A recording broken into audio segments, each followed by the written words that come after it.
On a en effet droit dans un film au cliché du En fait, le grand méchant est ton père.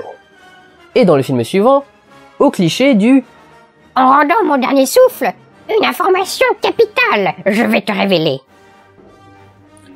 Pourquoi est-ce que cela passe ici comme une lettre à la poste? Est-ce uniquement le fait qu'on lui pardonne tout parce que c'est Star Wars ou parce que c'est un vieux film? Non. C'est parce que contrairement à la plupart des films qui font ce coup-là, celui-ci met 2 films à annoncer que Dark Vador est le père de Luke, en fin de deuxième film, et nous avions déjà appris depuis très longtemps à détester ce personnage. La révélation est donc aussi dévastatrice pour nous que pour le héros. Quant à la révélation sur le fait que Leia et Luke soient frères et sœurs, cela marche aussi très bien parce que le deuxième film fait du teasing là-dessus,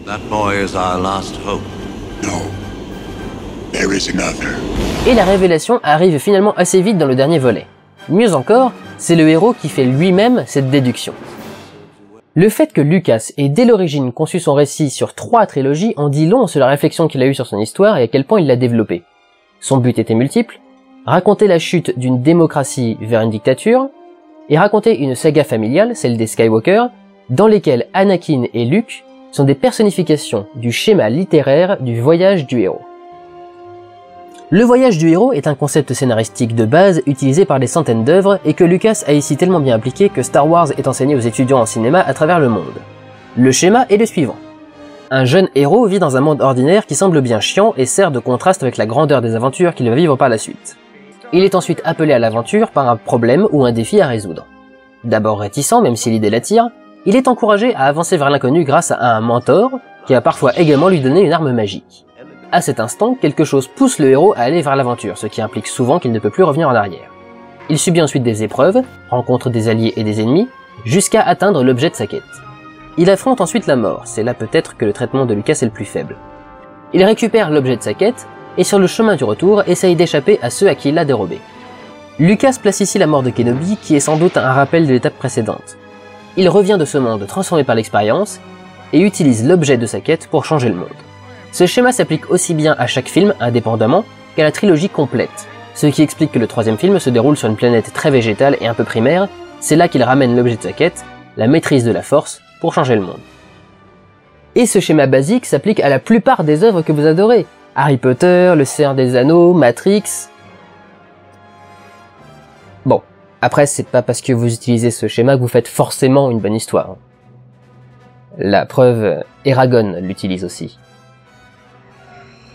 En parallèle, l'histoire de la famille Skywalker s'inscrit dans celle de la galaxie et de son évolution.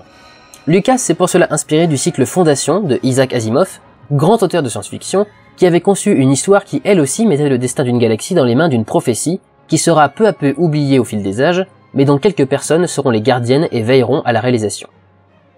Alors Lucas avait tout prévu dans les moindres détails? Pas tout à fait.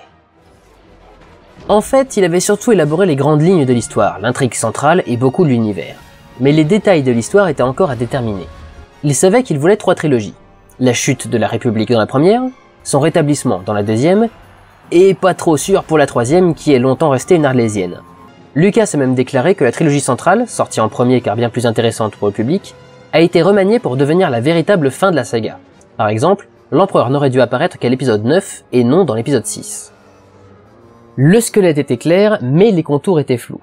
De fait, plusieurs changements ont été nécessaires pour rétablir de la cohérence une fois la prélogie sortie en salle. Mais...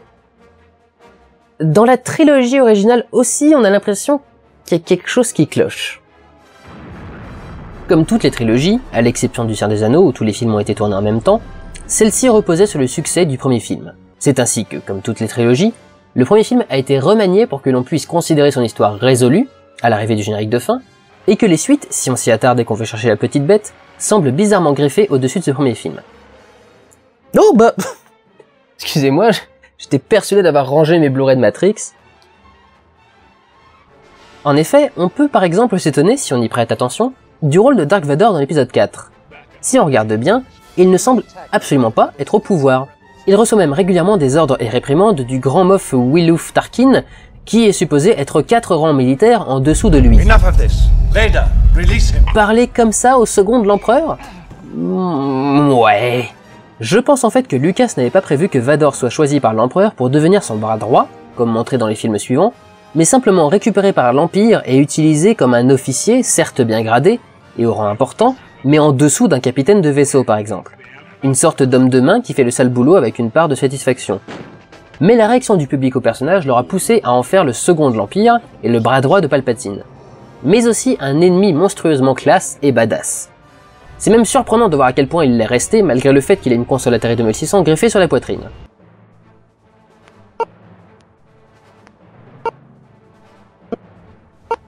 C'est loin d'être le seul cas de modification. À plusieurs reprises, le premier film laisse entendre que les choses ne sont pas si faciles que ça pour l'Empire. Word of this gets out, it could generate sympathy for the rebellion in the Senate.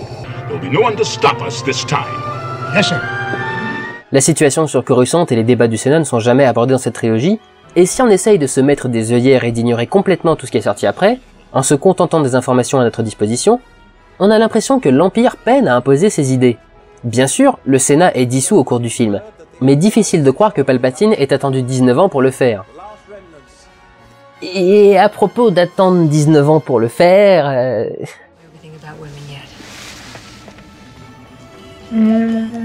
Oh mon Dieu! Le fait qu'il y ait autant de baisers incestueux entre Luke et Leia me laisse à penser que George n'a pas toujours eu en tête qu'ils soient frères et sœurs. Enfin, en tout cas, je l'espère. À la fin du 5e film, quand Obi-Wan dit que Luke est leur dernier espoir et que Yoda répond qu'il y en a un autre, il peut aussi bien parler de Leia que de Vador lui-même. Oui, ok, ça a fort peu de chance d'être le cas. Bref, ces quelques incohérences mériteraient elles aussi quelques corrections, mais quand on voit le tollé provoqué par ces 18 images, j'imagine même pas le bordel qui provoquerait de tels changements du scénario. La grogne des fans a été jusqu'à ce que le plan soit encore remonté dans les éditions Blu-ray, de façon à devenir quasi subliminal, et la scène devient alors encore plus bancale, ce plan ressemblant plus à un bug de montage qu'autre chose. Un serpent qui se mord la queue finalement. Il jure en effet totalement avec l'académisme de la réalisation de George Lucas. En effet, si les talents d'écrivain de Lucas, ou en tout cas son talent créatif et narratif, sont plus que louables, ses compétences de réalisateur sont moins évidentes. Difficile de s'en rendre compte avec les versions restaurées sur lesquelles tout un tas de zooms numériques et de panoramiques ont été rajoutés, mais Star Wars, filmé par Lucas, c'est quand même pas foufou. Auparavant, il avait réalisé THX 1138, certes travaillé visuellement, mais plus proche du cinéma expérimental et là aussi plutôt figé. Son deuxième film, American Graffiti, qui dépeint la jeunesse des années 70, ne bouge un peu plus que parce que les protagonistes sont en voiture presque tout le film. Il a souvent dit s'être inspiré de Kurosawa, brillant réalisateur japonais connu pour un rythme de montage assez lent et des plans incroyablement fixes. Rien de mal là-dedans, mais pour un mec aussi créatif, faire preuve d'aussi peu d'idées au niveau de sa mise en scène, c'est assez surprenant. Aussi surprenant d'ailleurs que le fait que ça ne pose aucun problème à un réalisateur de ne pas faire de film pendant 20 ans. Du coup, le film donne, avec des standards actuels, un peu la pression de se traîner, surtout avec la fin. Le manque de créativité ira jusqu'à ce que les scènes de fusillade spatiale soient parfois calquées à la seconde près sur le montage de vieux films de guerre. Je ne dis pas tout cela pour dire que l'épisode 4 est mauvais, qu'est-ce qu'on en a à foutre que le rythme soit plus lent, les cadres plus fixes ou le montage copié sur un autre film. Après tout, il reste excellent. Ce que je veux dire avec tout ça, c'est que George Lucas n'est pas un bon réalisateur. C'est un réalisateur correct, qui fait bien son boulot, mais il n'a rien révolutionné dans ce domaine précis. J'en parlerai un peu plus quand j'aborderai la prélogie, mais son gros problème c'est qu'il laisse ses équipes d'effets spéciaux gérer un peu toutes seules. Ajouté à un style très classique, et aussi sympathique que soient les transitions par volets et le texte défilant en début d'épisode, elles restent des techniques très anciennes utilisées dans les vieux films, et il n'a rien inventé ici non plus. Encore une fois, rien de mal à ça. Mais j'ai entendu tellement de gens dire que c'était un grand réalisateur qu'il fallait que ça sorte. En revanche, il sait imaginer des univers attractifs. Bien sûr, il sait aussi s'entourer d'excellentes équipes artistiques, mais ça reste lui qui donne les indications. C'est lui par exemple qui fait le choix du futur usé, qui inspirera de nombreux réalisateurs après lui. L'idée étant que le futur ne sort pas forcément de l'usine, et qu'il est bien plus évident d'avoir peur pour quelqu'un dont le matériel est défaillant, que pour quelqu'un qui est sûr qu'il démarrera au quart de tour. Cela crée qui plus est un univers bien plus vivant et crédible. Et je suis presque sûr que, tout comme beaucoup pensent que Guillermo del Toro a réalisé l'Orphelinat, parce que son nom est sur l'affiche, une bonne partie des spectateurs n'ont jamais remarqué que les épisodes 5 et 6 n'ont absolument pas été réalisés par George Lucas.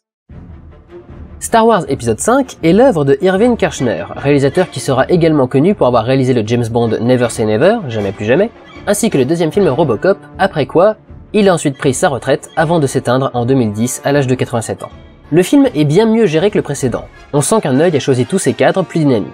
La bataille sur Hoth, gérée par Lucas, serait très probablement restée plus fixe, filmée à distance, là où Kirchner a demandé aux équipes d'avoir une caméra dynamique et en mouvement. Cela se sent et on a enfin dans la saga de vraies scènes d'action.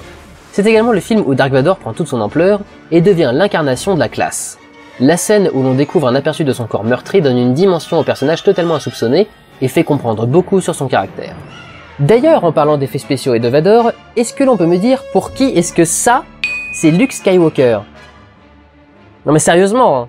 Moi il a fallu que j'aille regarder dans le making-of pour enfin comprendre que c'était lui. Quand j'étais plus jeune, je pensais que c'était Leia, voire même, à un moment je pensais que c'était un robot d'entraînement. Je viens de prouver à tout le monde que j'étais un petit peu con, non? Star Wars épisode 6 est lui le travail de Richard Marquand, dont le nom ne vous aura probablement pas marqué. Car bien que certains de ses films les menaient aux Oscars, sans parler du Retour du Jedi, il est hélas mort très jeune d'un AVC à l'âge de 49 ans. Dès le premier dialogue, il est clair que le rythme de montage est beaucoup plus rapide que dans les deux films précédents, et qu'il se veut plus impressionnant que les autres. Plus de vaisseaux à l'écran, plus de soldats, et surtout beaucoup plus de pêche dans les combats, notamment les combats de sabre qui ressemblent enfin à autre chose que des phasmes qui font un combat de quéquette. Sans dénigrer la force des combats précédents, mais il aura quand même fallu attendre le troisième film pour qu'ils se battent sans qu'on sente que les acteurs ont peur de casser leurs accessoires. C'est aussi hélas le moment où George Lucas a voulu faire plaisir aux petits enfants. L'idée de génie de Lucas a en effet été de demander un pourcentage sur la vente des produits dérivés sur lesquels les enfants se sont rués dès la sortie du premier film, devenant ainsi un des principaux acteurs du succès économique de la saga. Cet épisode a souvent été, à juste titre, un peu moins aimé au motif de son infantilisation. S'il est clairement le plus orienté des trois vers l'humour, cela n'a pas forcément à voir avec ça. En revanche, le design des hommes de main de Jabba le Hutt ou de Nien Numb semble clairement pensé pour en faire des petites figurines rigolotes pour nos petits chérubins. Certaines scènes sont clairement pensées pour faire rire les plus jeunes, comme cette scène de torture de droïde, qui est une machine et donc ne ressent pas la douleur, ou encore la scène où le dresseur de monstres pleure la mort de sa créature sans aucune virilité. Bon, on pourrait aussi dire ça de l'animal de compagnie de Jabba, mais son rire a fait délirer tellement de spectateurs depuis 30 ans que je passerai outre. Et je ne parlerai pas des Ewoks, parce que j'aurai l'occasion d'en parler dans la seconde partie. La première trilogie Star Wars a marqué une véritable révolution dans l'industrie cinématographique hollywoodienne. Une course au nouveau blockbuster de science-fiction s'est engagée alors, chaque studio dégainant son film. Bien sûr, ils n'ont pas fait l'unanimité à leur sortie. Certains ont critiqué le côté simpliste et manichéen de l'histoire, bien qu'un peu de manichéisme ne fasse jamais de mal, ou quelques défauts de scénario, car si la structure du récit est solide, le développement en lui-même est parfois un peu fragile. À l'époque, le fameux 2001 Odyssée de l'espace était déjà passé par là, et avait fait rentrer la science-fiction dans la respectabilité des petits cercles intello prout-prout, qui ont bien entendu craché leur venin et leur dégoût pour cette aventure familiale et populaire qui ose s'éclater avec de la SF. Le côté universel de l'histoire est finalement assez simple à comprendre.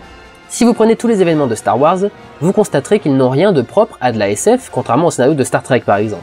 Remplacer l'Empire par le Troisième Reich, les vaisseaux spatiaux par des avions, les planètes par des capitales ou de simples villes, et la force par la foi, en une religion, une idéologie, ou en ce que vous voulez, j'en sais rien, moi, la choucroute. Et Star Wars devient un film sur la Seconde Guerre mondiale. Ce qui est totalement volontaire de la part de Lucas d'ailleurs, totalement fasciné par l'histoire de l'Allemagne et des régimes fascistes, et s'il était effectivement plus intéressant pour le public de commencer par voir la libération de la galaxie, Lucas allait bientôt s'attaquer à la chute de la démocratie avec sa prélogie. Je m'arrête ici et vous retrouverez donc dans 2 semaines pour terminer ce retour sur la saga, mais vous avez déjà compris que j'avais raison et que vous avez tort. D'ici là, prenez soin de vous, allez voir des films, ciao!